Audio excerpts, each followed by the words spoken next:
With over 7 million visitors per year, it is one of the world's most popular attractions. Hi, I'm Chris May, host of This Day in Weather History, a podcast from the Weather Network in Canada. The Eiffel Tower has had one crazy history.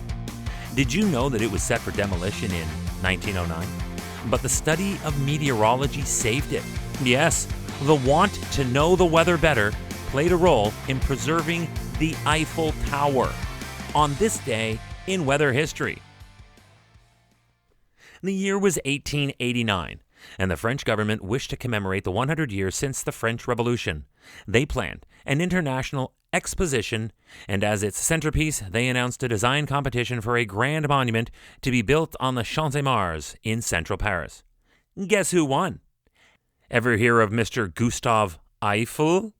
This is that story. The big day finally arrived. On March 31st of 1889, this day in weather history, the Eiffel Tower was dedicated in Paris in a massive ceremony presided over by Gustave Eiffel himself, alongside French Prime Minister at the time Pierre Tirard, and a handful of other dignitaries and 200 construction workers from the project. Oh, and Monsieur Eiffel was no overnight success either, just to let you know. He already had a name as a bridge builder. Because of this, he was a noted master of metal. Thank you.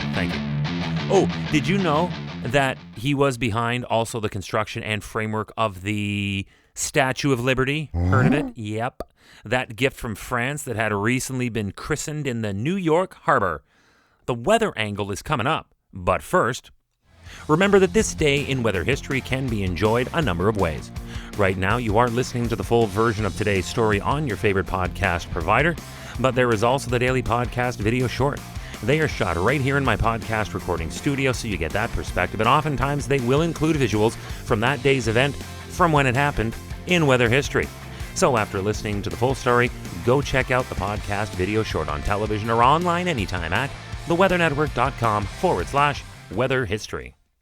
It had only just been completed in 1889, and it was already set for demolition in 1909. However, since Gustave Eiffel footed 80% of the tower's construction costs, he was granted a stay of execution for his masterpiece.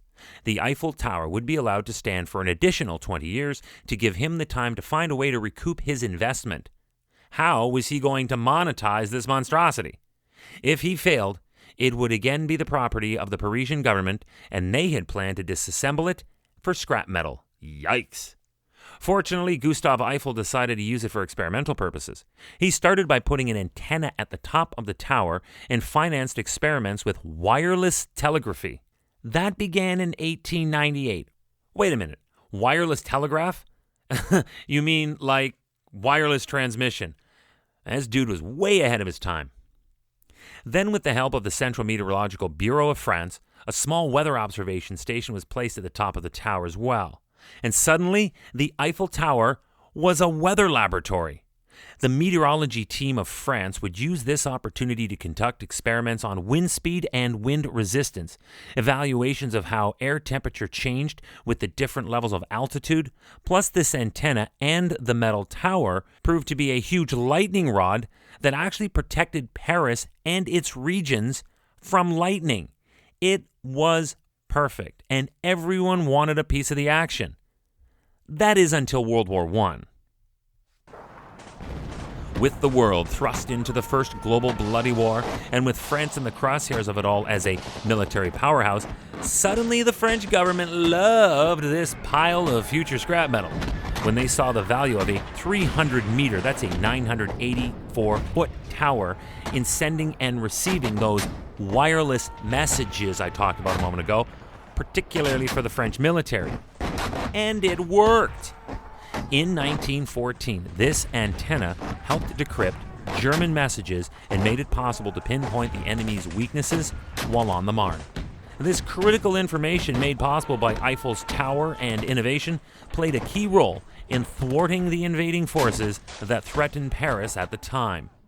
And after that, I guess it was all now, thank you, Gustave Eiffel, because His tower still flourishes today, with more than 100 antennas on the tower that beams radio and television broadcasts all around the world, while attracting more people up and down its legendary glass elevators in times when the world is open and free to move around in. And it made its grand debut this day in weather history. Tomorrow is April 1st, and this is no April Fool's gag. I honestly have another plane crash story that was brought on by ice and freezing. But this one also involves a NASCAR driver and team owner. And it happened back in 1993. And that's all tomorrow on This Day in Weather History with me, your host, Chris May.